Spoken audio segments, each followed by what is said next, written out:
53화에서 시작된 진실 폭로의 연쇄 반응이 54화에서 폭발합니다. 53화에서 김도윤이 누군가로부터 의도적으로 강재인의 신원을 알게 되었다는 충격적인 사실이 밝혀졌죠. 그리고 강미란이 정윤이에게 뭔가 중대한 비밀을 폭로하려 했던 그 순간 54화에서는 그 모든 진실들이 마침내 수면 위로 떠오르면서 등장인물들 사이의 관계가 완전히 재편되는 충격적인 전개가 펼쳐집니다. 과연 강재인은 이 모든 위기를 어떻게 돌파할까요? 그리고 마침내 밝혀지는 진실들 앞에서 각자는 어떤 선택을 하게 될까요? 강재인이 손에 한 장의 종이를 들고 회장실 문을 당당하게 열고 들어섭니다.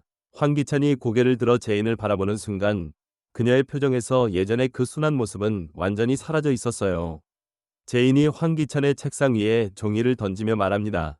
강재인은 김도희를 죽인 살인자의 딸이다. 이 정도면 YL그룹 황기찬 회장님한테 스크래치 될 것 같은데 어때? 황기찬이 종이를 집어들고 내용을 훑어보더니 놀란 듯 재인을 바라봅니다. 내가 알던 강재인 맞아? 갈수록 야가지네. 하지만 재인의 눈빛에는 더 이상 물러설 생각이 전혀 없어 보입니다. 오히려 그녀는 미소를 지으며 황기찬을 내려다보고 있었어요.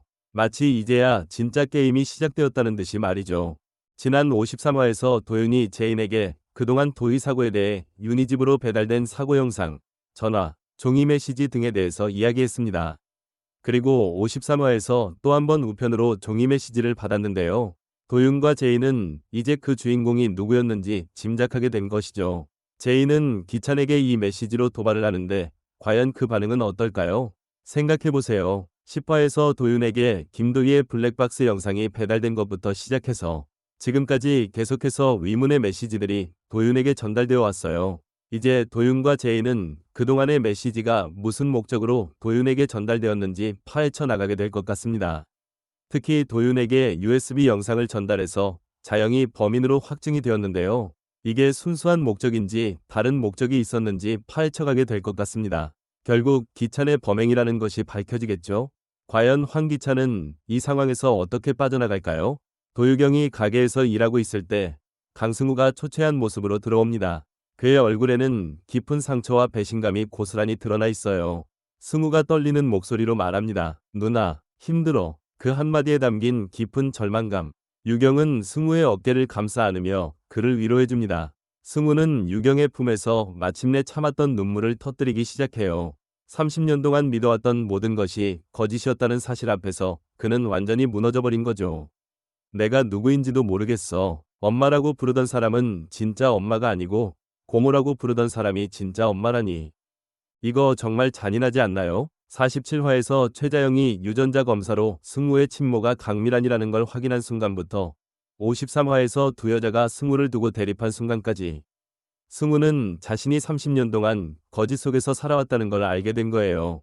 생각해보세요. 어린 시절부터 엄마라고 불렀던 최자영은 사실 양어머니였고 고모라고 불렀던 강미란이 진짜 친어머니였다는 충격적인 진실. 그동안 승우가 가족들로부터 받았던 차별과 상처들이 모두 이 거짓말 때문이었다는 걸 깨달았을 때 그의 마음이 얼마나 무너졌을까요? 과연 승우는 이 진실을 어떻게 받아들일까요? 그리고 두 어머니 중 누구를 선택하게 될까요? 강세리가 마지막 희망을 품고 황기찬을 찾아갑니다. 당신 사랑은 이 정도밖에 안 돼? 세리의 목소리에는 절망과 원망이 가득해요. 하지만 황기찬의 대답은 차갑기만 합니다. 난 내가 지켜. 당신 정도 실력 갖고 계속 있어 봐야 방해만 돼. 이 한마디로 모든 것이 끝났습니다. 세리는 회장실에서 나와 휴게실 구석의 임시 책상에 앉게 됩니다. 그 모습을 지나가며 본 강재인이 비웃듯 미소를 지으며 지나갑니다. 세리는 텅 빈 휴게실에 혼자 앉아 중얼거려요. 내가 여기까지 어떻게 올라왔는데. 한때 YL그룹의 권력 핵심부에 있었던 여자가 이제는 구석진 임시 책상에 앉아 자신의 과거를 되돌아보고 있습니다. 세리의 몰락이 이렇게 처참할 줄 누가 알았겠어요? 1화에서 황기찬과 불륜을 시작할 때만 해도 승승장구하던 강세리가 51화에서 디자인 경합에서 패배한 후 완전히 나락으로 떨어지고 있어요. 생각해보세요. 고등학교 때부터 강재인에게 열등감을 품고 살았던 세리가 강재인의 남편을 빼앗고 강재인의 집까지 차지했을 때는 얼마나 우쭐했을까요? 그런데 지금은 황기찬에게는 실력 없으니 방해만 된다는 소리를 듣고 강재인에게는 비웃음을 당하고 회사에서는 대기발령으로 좌천당하고 한때 모든 것을 가졌다고 생각했던 여자가 이제는 정말 아무것도 남지 않게 된 거예요. 과연 세리는 이 상황에서 어떤 마지막 수를 두게 될까요? 강재인과 김도윤이 퇴근 후 집에 들어오자 정윤이가 심각한 표정으로 거실 탁자로 오라고 합니다. 친정엄마 조남이 어떻게 돼? 최자영이야? 재인이 고개를 끄덕이는 순간 정윤이의 얼굴이 일그러집니다.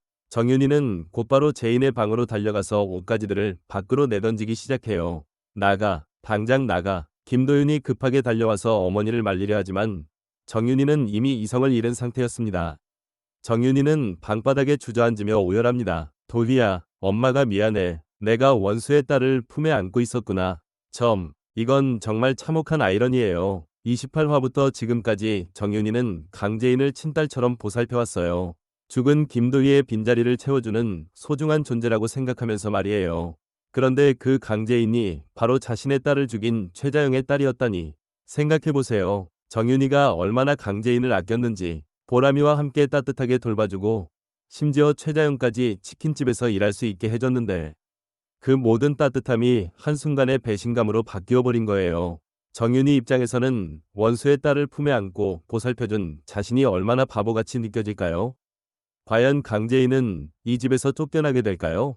그리고 김도윤은 어머니와 강재인 사이에서 어떤 선택을 하게 될까요? 최자영이 정윤이의 집을 찾아옵니다. 자영이 말합니다. 뭐 때문에 속이 답답하고. 정윤이가 대답합니다. 내가 우리 딸을 먼저 보냈거든요. 근데 우리 딸처럼 곱고 착한 사람이 나타난 거예요. 근데 그 사람이 다른 사람도 아니고 내 딸을 죽인 여자의 딸이래요. 글쎄, 순간 최자영의 얼굴이 새파랗게 질려버립니다. 자영은 이제서야 윤희가 자신이 뺑소니로 죽인 김도희의 엄마라는 사실을 알게 된 것입니다. 하지만 윤희는 아직까지 자영이 뺑소니범이고 재인의 엄마라는 사실을 모르는 상황이에요. 이건 정말 소름 끼치는 상황이에요. 생각해보세요. 최자영은 9화에서 김도희를 뺑소니로 죽이고 정윤희는 딸을 잃은 슬픔 속에서 살아왔어요. 그런데 두 사람이 서로의 관계를 모른 채 강재인을 사이에 두고 가까워졌다니. 43화부터 정윤희의 치킨집에서 함께 일했던 최자영과 정윤희. 두 사람은 서로를 위로하고 격려하며 친해졌었어요. 그런데 지금 상황은 더욱 복잡해요. 최자영은 윤희가 자신이 죽인 도희의 엄마라는 걸 알게 되었지만 윤희는 아직 최자영이 딸을 죽인 범인이라는 걸 모르고 있어요. 최자영은 이 엄청난 죄책감을 어떻게 감당할까요? 윤희가 진실을 알게 되면 어떤 일이 벌어질까요? 과연 최자영은 자신의 죄를 고백할 용기가 있을까요? 더 이상 숨길 수 없는 비밀들, 더 이상 감출 수 없는 진실들. 모든 관계가 재편되고 모든 감정이 뒤바뀌는 54화. 과연 강재인은 진짜 여왕이 될 수 있을까요? 아니면 모든 것을 잃고 나락으로 떨어지게 될까요? 절대 놓치면 안 될 대반전. 여왕의 집 54화에서 모든 것이 결정됩니다.